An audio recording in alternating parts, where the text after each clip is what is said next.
Čaute všetci, zdravím vás takto neštandardne z auta pri ďalšej časti Ako na to. V dnešnej časti by som sa vrátil späť k téme výživa, avšak chcel by som sa zamerať hlavne na výhovorky ľudí týkajúce sa výživy.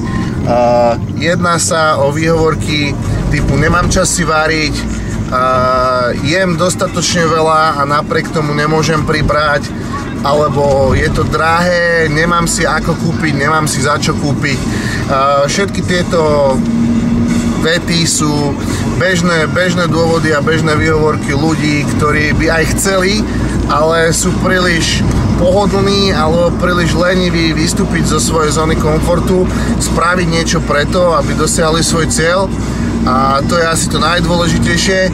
Takže momentálne sme na ceste do Teska, kde si nakúpime určité potraviny, ktoré sú vhodné pre cvičiaceho človeka, ale sú vhodné aj pre každého bežného človeka, nakoľko je to zdravá strava. A budeme sa teda zameriavať hlavne na cenu a následne si ukážeme aj spôsob prípravy, ktorý ani zďaleka nie je časovo až tak náročný a myslím si, že tú polhodinku až 40 minút si cez deň nájde každý jeden z nás alebo každý jeden z vás, ktorý chce a môže si pripraviť toto jedlo a môže sa posunúť ďalej bližšie k dosiahnutiu svojho cieľa. Takže nachádzame sa v Tesku a momentálne je teda cieľom nakúpiť potraviny, z ktorých sa dá navariť čo najlepšie jedlo za čo najlepšie peniaze. A takisto nás bude zaujímať aj výživu a hodnota týchto potravín, takže ideme na to.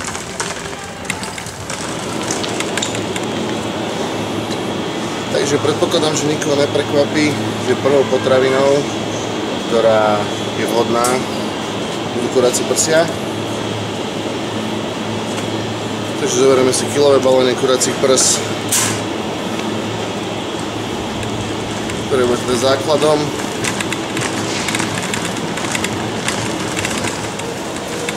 Ďalšia nevyhnutná vec v každom jedálničku človeka, ktorý cvičí alebo ktorý teda sa venuje aktívne nejakému športu, by mali byť vajíčka.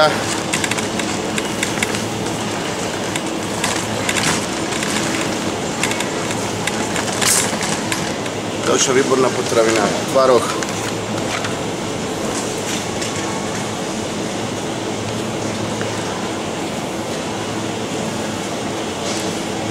Okrem tvarohu obyčajný biely cottage cheese.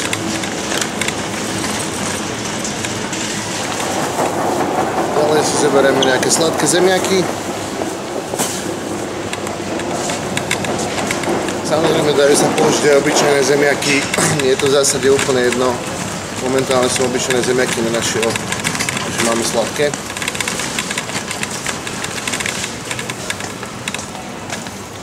Posledná vec.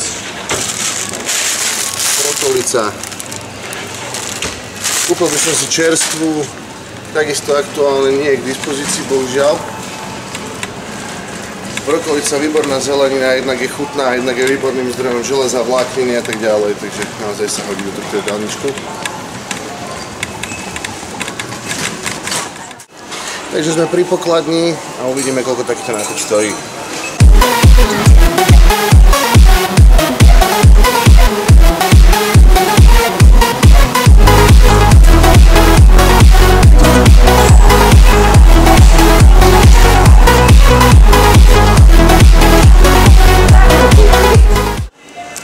Takže za celý účet v sume 7,75, ktorý sme nakúpili, myslím si, že veľmi slušná cena.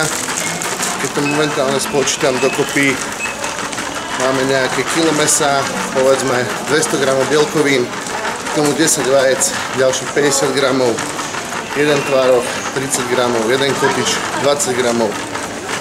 Znamená, že dokopy sa pohybujeme niekde na úrovni 300 g bielkovín a máme asi 700 g sladkých zemiakov, to znamená, že to môže byť nejakých 150 až 200 g sacharidov za 7,75.